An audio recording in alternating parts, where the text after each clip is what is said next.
Yeah, hi, I'm Alissa North. I primarily teach in landscape architecture courses here at Daniels, but I've taught a little bit in the other two design disciplines as well.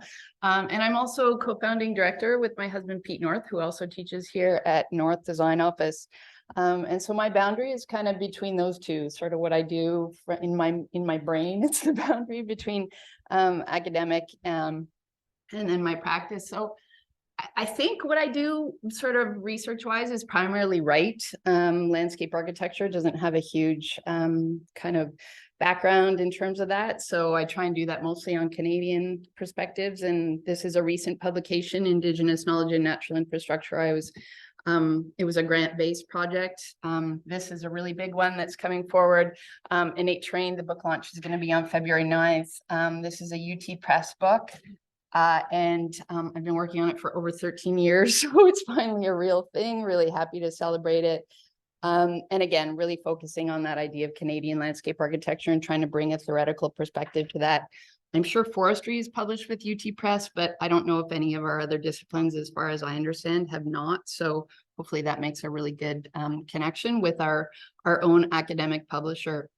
And then with Daniela, we worked on this, Conserving Huff's Ontario Place, to really sort of look at the trees that she was really looking at. And then I was also looking at the actual objects of the landscape that might be preserved. And that was a web-based sort of resource. So kind of really dissemination primarily. Then that boundary is, moving forward with North Design Office. We're, a pretty typical landscape architecture firm, other than two of us are professors, so we don't have a lot of time. So we do what we can. We love design, residential.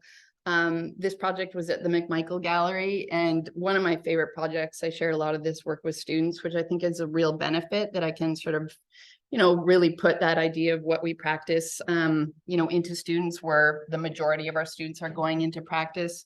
And I think this is just a lot about, the planting there, the cultural heritage, trying to bring a language that has a lot to do with sort of local materials, and maybe an aesthetic that's sort of a little rougher with that kind of minimal aesthetic. And really working with nurseries to try and get a lot of native plants that aren't commercially available, and then working with natural infrastructure.